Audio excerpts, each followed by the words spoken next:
Hello my friend, today is the Stronger Together plus good portion of this video. I'm going to show you how I went through this shelf over here and redid things. What I did with stuff, sort of a clearing out part. So first, Stronger Together is the charity Sew Along, the fundraiser Sew Along for the National Negro College Fund with the Fat Quarter Shop and Cherise Spain. She is the designer that came up with this wonderful design. So I'm sewing along using the kit, and we're on the legacy portion, which is basically the star points. So if you can look at this, what she did is she built in all of this great information about inventor Garrett Morgan. So she's got a little history here about Garrett, and you can hear her talk or write about it on her posts and her Instagram, her YouTube videos for the weeks during this month. And we're doing this every Tuesday. There we go, every Tuesday. So today, the star points are part of the nod to where Garrett lived, which was Ohio, so the Ohio Star. So that makes a star around this unit. Now what I did is, let me just show you what I did, because at this point you're making multiple of the same block again, like we did last week, and then next week is the center, and then we set it. So this is a really great fast sew along. So I went ahead and cut everything first for the star points. So I got all of that done, and what I'm doing is taking the pattern and marking everything as I cut it. Then I decided, okay, I'm going to go ahead and cut for the middle as well. So these are the two units that are used for the middle, and I want to tell you that if you're using the kit, you will have some left over, but not a lot. So I could have been a little bit more frugal to have this strip, maybe not cut one of these extra strips that I did, but there you go. And you do have more of the other pieces. This I wanted to cut because it was the last cream color to be cut, so I got that done. So I'm going to go ahead and sew up a block. This is the one unit, but let me just show you the sequence of steps. I've got them all sort of built out here. So you're building two at a time, and you're going to then cut this in half. I'm not going to do the trimming on this, but it has to be trimmed down. So these will be, half square triangles, so they'll be trimmed down. But this is what you'll get then. You'll have this half square triangle. Then you're doing sew and flips. So you're putting this larger square on, which will become like the middle of the stripe, right? So here is the block next to me. So this one will get sewn, voila. And you'll check it, you'll turn it over, check the back that it's all even, press it, check that it's all even here, and then you will trim away this part. And there's a lot of different tools to do that. This is a common one that a lot of people use, the folded corner clipper.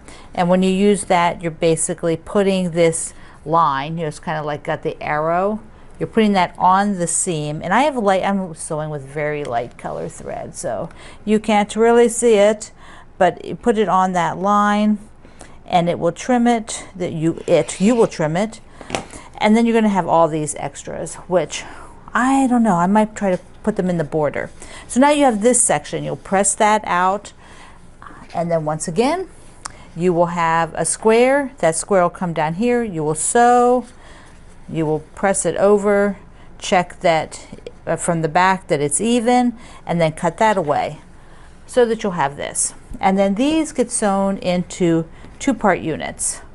And two of these make one of the star points. So it is, like if you're looking at this right here, that is that unit. So this unit right here is what you're looking at. And then there'll be one on the top, pointing this way. Okay, this is the mission for today, is to get your Ohio Star points done for the Stronger Together sew along. And now I want to show you clearing this out. It is time to get these two shelves redone. I've had the same stuff on these two shelves for a long time, and I want to change it up. I've got these cookies that had these cookies. I did get some cookies and some empty containers I ordered, and they're so pretty, and I want to put them up there, and I just want to store like the threads in these instead of what I have them in. And then some of these things, like I don't really need my books in here in the studio. I'm going to put them out on the bookcase. I'm going to take a look at what's in these boxes. I know what's in them. I was just in them recently because I was looking for something, and I'm like thinking, do I really want to store them like that? I don't know. I'm not doing a lot of pin basting right now, so I'm thinking I would just put the pins into longer term storage rather than having them out. I do like my little display stand for the cross stitch, so I'm going to keep that for sure. I've got my Aurifil thread. You know, it doesn't really need to be there. I'm not opening it to get the thread out of that. So I'm just going to pull this stuff out, put it all on the counter, and we'll take a look at it. And then I will put things back, but different things, or some of the same things. It's cleared off. There you can see I've actually shifted the camera, so I've got the light right here in front of me, but it's cleared off. And I'm going to dust it and take a look then at everything over on the table. If you are also working on clearing out something, just pop this video on and follow along with me while you clear your own space. So I'm going to look at the small stuff first, and then I'll look at the kind of containers that I had up there. Okay, so we have the stand. Definitely keeping that. That's staying up here. So I'm going to sort of use my ironing board, for staging area over there to stick things over. This is a sign that I use a lot for photos, and it doesn't really hang or stand up there on its own, so this will go into a different sort of storage area.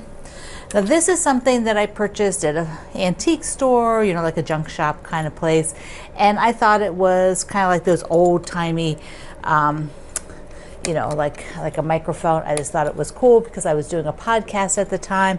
So it has outlived its fun. It was probably also used for a different purpose than like some other kind of radio broadcasting. So anyways, I'm going to put this into the giveaway, so somebody else can find that and be as excited and enjoy it. So this is my really pretty thread stand.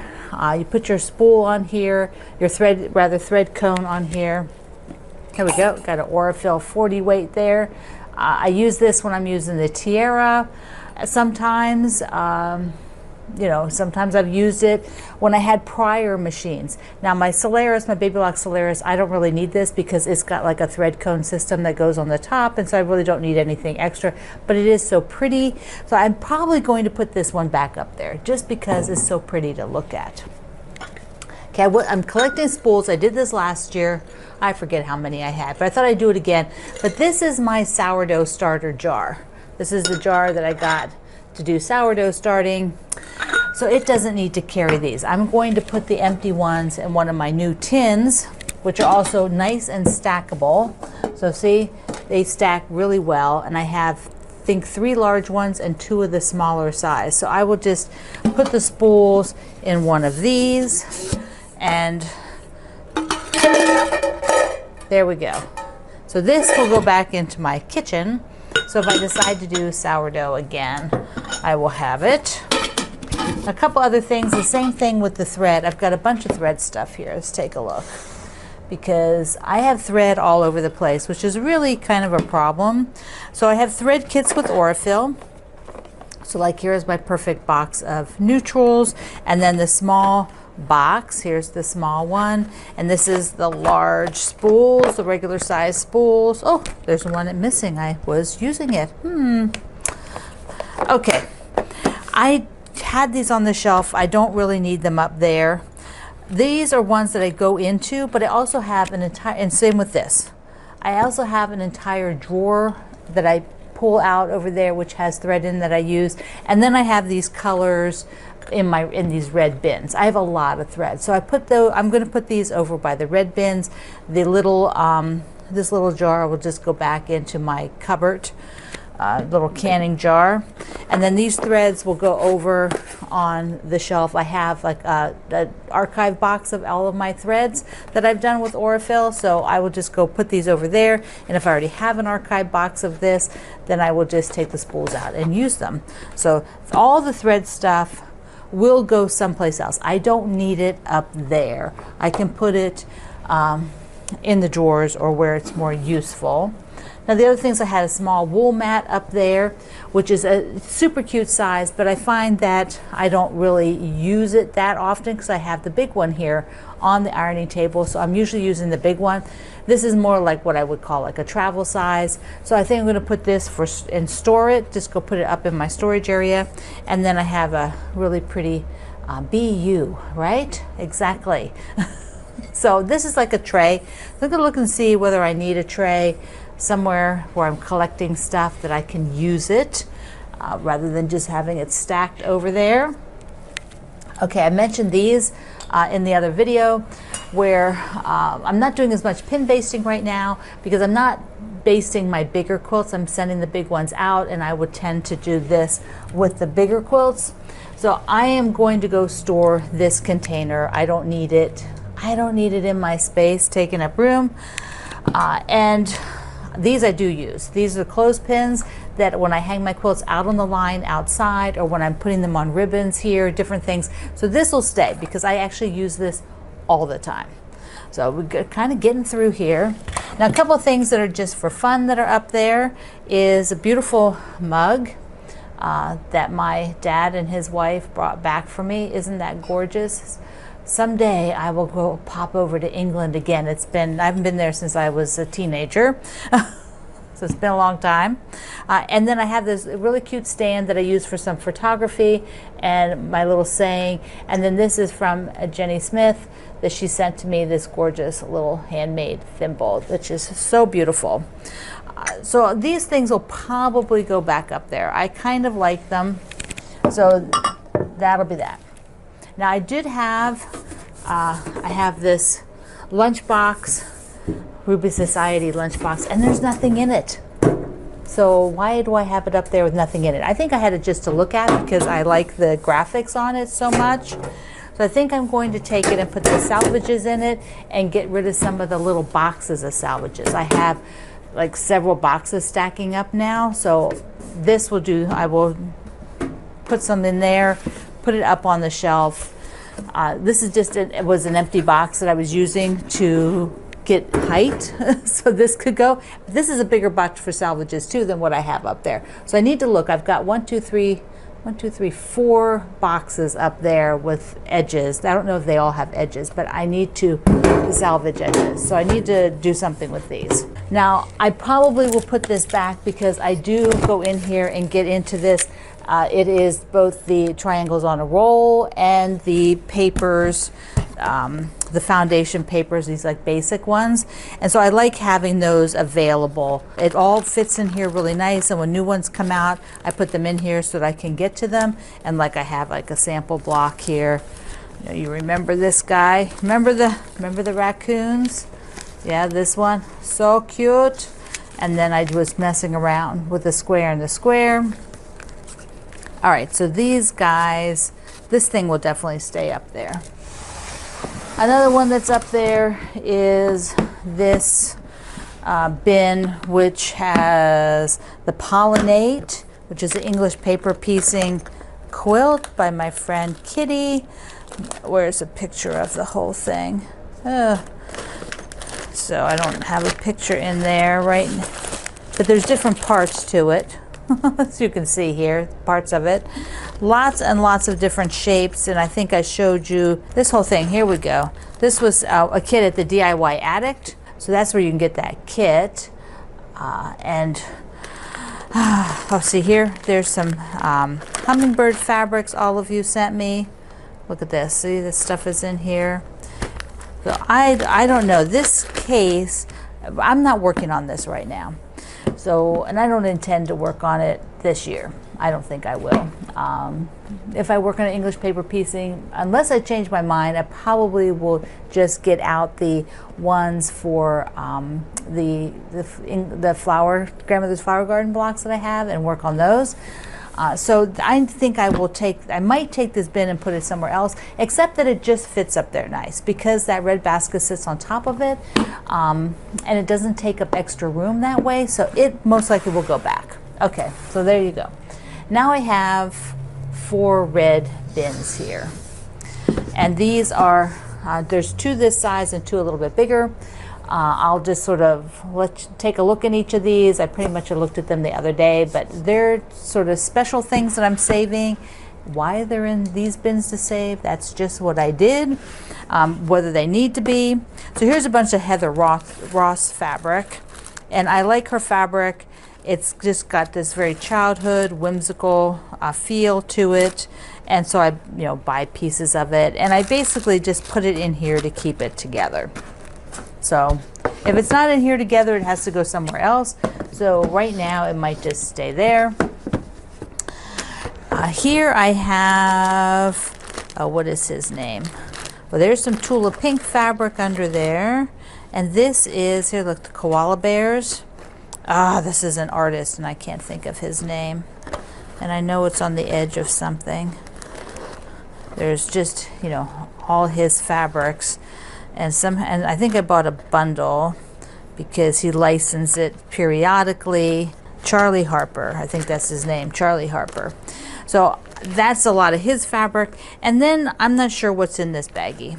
There's some different miscellaneous things, and there's some Liberty of London. That's my Liberty of London fabric. So this is the one. I need to look in here, like, what is that and why is that in there? Okay, so we'll do that. Probably those fabrics will stay in there as well. Okay, now the two bigger ones.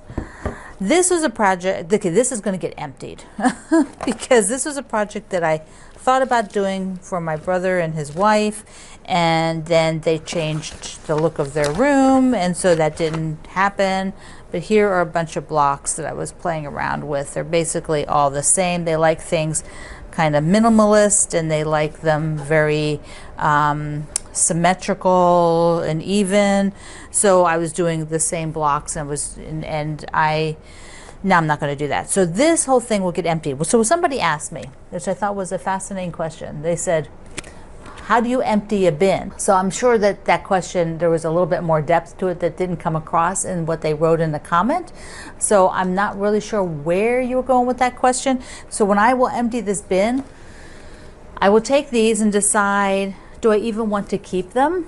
There are 7. So if I made 8 of them, I could probably do like a small quilt, make it into a baby quilt, or I could just give these to a group that will work for charity, do charity stuff. If I do that, I might go ahead and give them the other fabric that's saved off in here. Just say, and I think I have some more of that teal. I know I do. I know I have a lot of that solid because it was going to be mostly solid teal quilt with just a strip of these down one side. So then I have a book that has a different pattern in it, a magazine rather, that has a different pattern in it. I'm keeping this. And same with this one that had a different pattern that I really liked. You can see this, what it is. I just know it's in there, yeah. So this is by my friend Yvonne Fouche. And so I really, really, really love this and want to make it someday. So those 2 magazines should go in my book area. So they should go where books are. And then what else is in here? So here's just, I don't know why these are in here. Some patterns that came with one of the, I think, the samplers. And there's a label, made with love. So I think I kept that label to put on there for my brother's quilt. Okay, so how do I empty this? I will take this all out. I will put some stuff in the bookcase, some stuff either I will put to sew up or I will put it in the giveaway, and then then the bin is empty. So that's how I will handle it. It's how I empty a bin, and then what I put in there I don't know. I'll have to find something else, I'm sure, that needs to be stored. Okay, last one. And then I have to do what I said I'm going to do, and then put the stuff back on the shelf. Okay. So this is Save Verna of the Vintage Spool is putting out a pattern at some time later this year. But she was showing it as she was doing it. It was little hexagons, and I had a lot of the fabric, which also, like, remember the pillow I showed you the other day?